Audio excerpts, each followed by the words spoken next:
Hi అండి. అందరికీ నమస్కారం. నిన్న చంద్రబాబు గారు మాట్లాడుతూ వ్యక్తిగత దాడులొద్దు, అధికారంలో ఉన్నామని మనం కూడా దాడులు చేస్తే వైసీపీకి మనకి తేడా ఉండదు. వైసీపీ వాళ్ళు చేసిందే మనము చేయొద్దు. తప్పు చేసిన వారిని చట్టపరంగా శిక్షిద్దాం. సమర్థులందరికీ నామినేటెడ్ పదవులు. అధికారంలోకి వచ్చామనే గర్వం వేడండి. పార్టీ ఆఫీసుకు రావడాన్ని సేవగా మంత్రులు చూడాలి. టీడీపీ నేతలకు చంద్రబాబు స్పష్టీకరణ. ఇంత క్లియర్గా చెప్పారండి.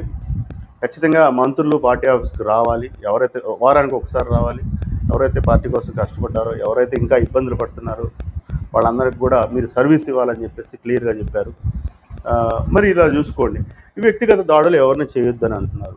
ఇక నాయకులు ఆ మాట ఇచ్చిన తర్వాత ఎవరు అడుగు ముందుకు వేయగలం? వాళ్ళు యూసీపీ వాళ్ళు ఎన్ని తప్పులు చేసినా మీరు అన్న తర్వాత మేము అడుగు ముందుకు వేయలేం, మాట కూడా మాట్లాడలేము. పోతే గడిచిన 5 సంవత్సరాల్లో వాళ్ళు చేసింది ఏంటి? ఎక్కువ భౌతిక దాడులు చేస్తే వాళ్ళకి ప్రమోషన్లు, ఎవరు ఎక్కువ మందిని టీడీపీ వాళ్ళని టార్గెట్ చేసి తిడితే, వాళ్ళని అవమానపరిస్తే, వాళ్ళని అసహ్యంగా మాట్లాడితే వాళ్ళకి ప్రమోషన్స్. ఇలానే కదా జరిగింది. మరి ముఖ్యంగా కొడాలి నాని, వల్లభనేని వంశీ, అంబటి రాంబాబు, దూరంపూడి చంద్రశేఖర్ రెడ్డి, రోజా, ఇలా చెప్పుకుంటూ పోతే చాలామందే ఉన్నారు. మరి వీళ్ళందరూ ఎంత వికృతంగా చేశారండి. వాళ్ళన్న మాటలు ఎంతమందిని ఇబ్బంది పెట్టాయి, ఎంతమంది మానసికంగా ఇబ్బంది పడ్డారు, ఎంతమంది అవమానించబడ్డారు. కానీ అలా మాట్లాడిన వాళ్ళకే అక్కడ ప్రమోషన్స్ వచ్చాయి. కానీ ఇక్కడ మన నాయకుడు ఏం చెప్తున్నాడు? పొరపాటు కూడా ఎవరిని మాట్లాడొద్దు, దాడులు ఎదిగొద్దు అని చెప్తూ అంటున్నారు. మళ్ళీ ఇంకోటి కూడా అన్నారు, కాళ్ళు మొక్కే సంస్కృతి వద్దు, కాళ్ళు మొక్కే సంస్కృతి వద్దు. మీరు ఎవరైనా నా కాళ్ళు పట్టుకుంటే, నా కాళ్ళకి మొక్కితే నేను కూడా తిరిగి మీ కాళ్ళు మొక్కుతాను, మీ కాళ్ళు టచ్ చేస్తాను అని చెప్తున్నారు. అది కదా గొప్ప సంస్కృతి, అది కదా నాయకుడు అంటే, ప్రజలు మెచ్చే నాయకుడు అంటే. ఇదే జగన్మోహన్ రెడ్డి గారు ప్రభుత్వంలో తీసుకుంటే ఆయన కాళ్ళు మొక్కడానికి అందరూ ఎగబడతారు. ఇంకో పాయింట్, కాళ్ళు పట్టుకోకపోతే మాకేమన్నా డిగ్రేడ్ జరిగిద్దేమో, మాకు ఇబ్బందులు జరుగుతాయేమో అని చెప్పేసి కాళ్ళు పట్టుకోవడానికి ఎగబడేవాళ్ళు. ఉదాహరణ చెప్పాలంటే, ఈ 175 నియోజకవర్గాల్లో అభ్యర్థులను ప్రకటించేటప్పుడు, ఫర్ ఎగ్జాంపుల్ మాచర్ల పిన్నెల్లి రామకృష్ణారెడ్డి నా సోదరుడు, నా సోదర సమానుడు, మంచివాడు, సౌమ్యుడు, డబ్బులో మాత్రం అంతంత మాత్రం, ఇలా పరిచయం చేసిన వెంటనే అతను కాళ్ళు మొక్కుతాడు.